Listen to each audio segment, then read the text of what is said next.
Bienvenidos de nuevo.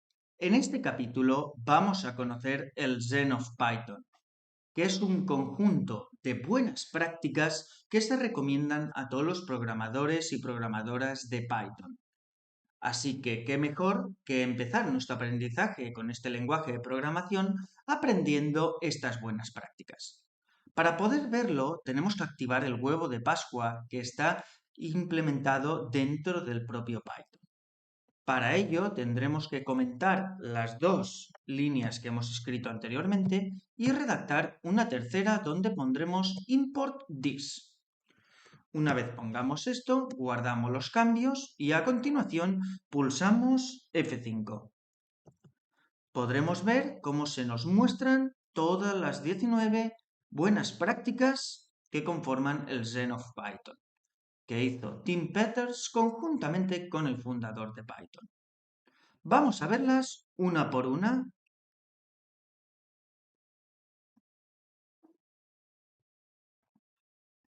Empecemos por la primera donde nos dice Beautiful is better than ugly, o bonito es mejor que feo. En lugar de emplear el doble ampersand o el OR como operadores lógicos, se aconseja emplear el AND y el OR en sí mismo. Aunque sea un cambio muy subjetivo, el código será más agradable de esta forma. Lo podríamos ver implementado en el siguiente código. If is valid a ampersand b igual a 0 or es igual a yes.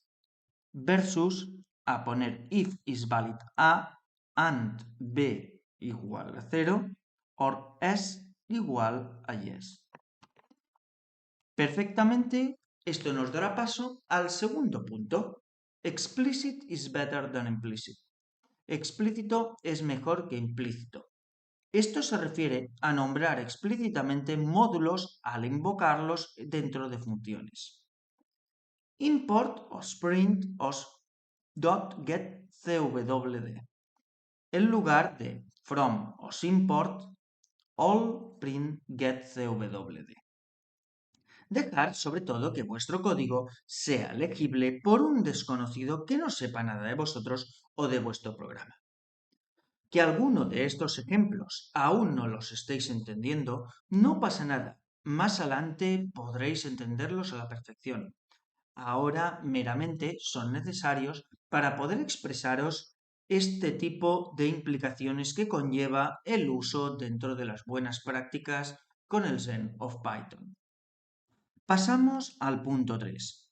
Simple is better than complex. Simple es mejor que complejo. Vuestro código debe ser legible, como íbamos diciendo, teniendo en cuenta que el código simple puede ser más extenso. Pero recordar que se debe desarrollar una vez, pero en cambio mantenerlo se realiza durante toda su vida útil. En el punto 4 nos dice Complex is better than complicate. Complejo es mejor que complicado. Imaginar que nos piden que desarrollemos un programa con muchas funcionalidades. Obviamente, eso sería complejo. A continuación, nos piden que lo finalicemos en 2 semanas. Esto ya sería complicado. En el 5 encontramos Flat is better than nest. Plano es mejor que anidado.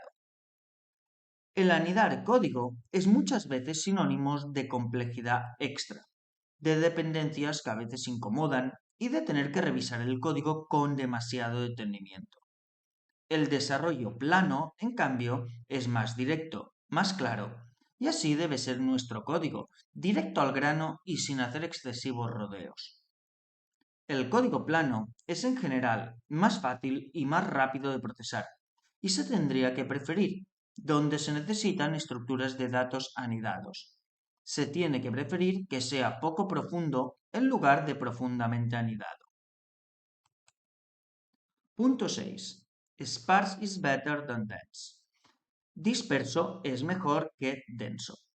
No intentes el enganchar demasiado código en una sola línea. Por ejemplo, if i mayor a 0 return función square con el parámetro i, elif y igual a 0, return 0, else return y j multiplicado por la función square menos i. Como veis, esta sentencia es bastante dificultosa de interpretar.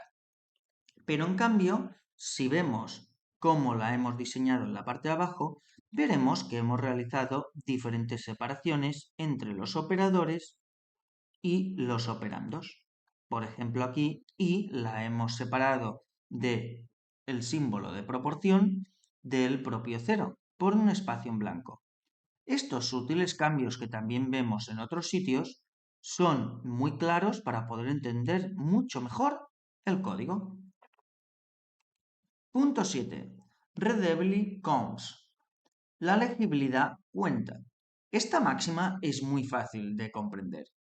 Comparamos C con Python. Vamos a hacer este ejemplo con C, donde hacemos un include de stadio.h int main y pasamos un void como parámetro y dentro hacemos un printf diciendo un hello world de toda la vida y acompañado de un return con valor 0 versus al mismo código que realizaríamos con Python donde hacemos un simple print hello world. ¿Y qué ocurre entonces con el tabulado? Pues el código bien alineado es mucho más legible, así que consecuentemente en Python es obligatorio esta práctica. Ya lo veremos más adelante. Continuamos con el punto 8. Special cases aren't special enough to break the rules. Los casos especiales no son tan especiales como para infringir las reglas. Los idiomas y las librerías tendrían que aspirar a la coherencia y tendrían que dar soporte sin excepciones a su uso como regla general, sin hacer parches. En el punto 9, en cambio, nos encontramos que although practically beats purity, aunque lo práctico gana a la pureza. Referente a la regla 8, siempre puede haber una excepción a la regla, ¿verdad? Nos encontramos entonces con el punto 9, donde nos dice errors should never pass silently.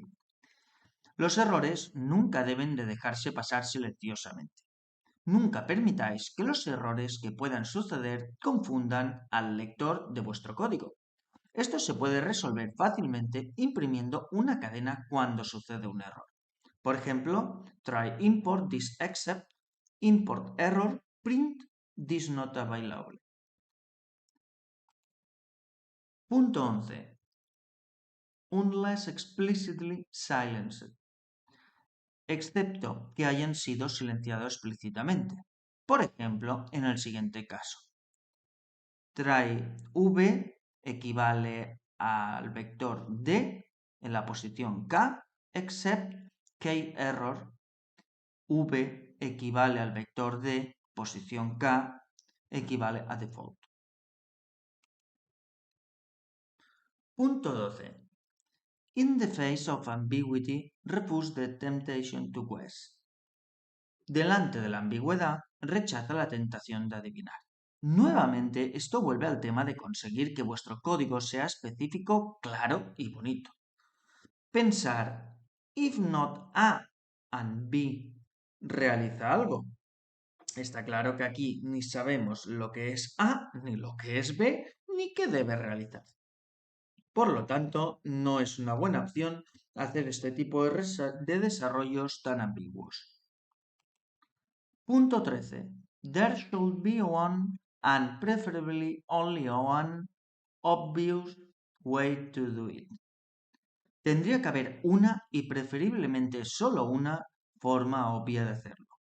Exactamente al contrario del tema de Perl, Python se define como un lenguaje de programación fácil de aprender porque solo ofrece una opción correcta de desarrollo.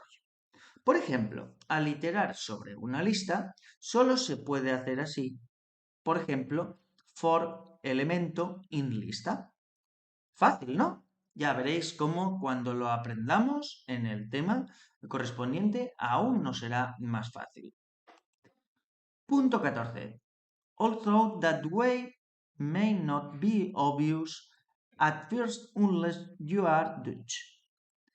Aunque esta manera puede no ser obvia al principio, excepto que usted sea holandés. Esta es una referencia al creador de Python, Guido van Rossum. Al observar que Guido creó el lenguaje Python, tendría mucho sentido que aprender o recordar una regla en Python sería más fácil para él de lo que sería para cualquier otra persona de promedio. Punto 15. Now is better than never. Ahora es mejor que nunca. No dediques demasiado tiempo a planificar o preoptimizar algún código que cumpla tus objetivos. Piensa simplemente en obtener un código que sea funcional y mejorarlo a lo largo del tiempo. 16. Although never is often better than right now. Aunque nunca es mejor que ahora mismo. Pensad un poco en esto, porque a veces no hace falta que nos desviemos por un camino que después signifique que no hay un camino elegante para poder volver hacia atrás. Así que damos paso al punto 17.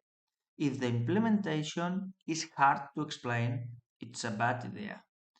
Si la implementación es difícil de explicar, es que es una mala idea. Si la implementación es complicada, definitivamente no es simple, lo que significa que no está cerca de un borrador final, lo que significa que no es bueno el publicarlo como tal. Punto 18. If the implementation is easy to explain, it may be a good idea. Si la implementación es fácil de explicar, puede ser que sí sea una buena idea. Algunas ideas son simplemente malas de base, independientemente de si son fáciles o no de implementar. Pero, mayoritariamente, esta regla funciona. Por último, punto 19, namespace are on-honking great idea, let's do more of those. Google define un namespace como un conjunto de símbolos que se pueden utilizar para organizar objetos de diversos tipos, de forma que estos objetos puedan ser referidos por su nombre. Seguramente esto os pueda confundir aún más, así que analizaremos lo que tenemos aquí. Conjuntos de símbolos y varios objetos a los que se hace referencia por el nombre. Como ejemplo, en el lenguaje en general, una palabra está definida con otras palabras. En resumen, usemos namespace para dar sentido a cosas y simplificar el propio desarrollo. Ahora que tenemos claro estas 19 buenas prácticas que nos aconsejan para ser buenos programadores y programadoras de Python, ya estamos preparados para lanzarnos a teclear código. Venga, hasta el siguiente vídeo.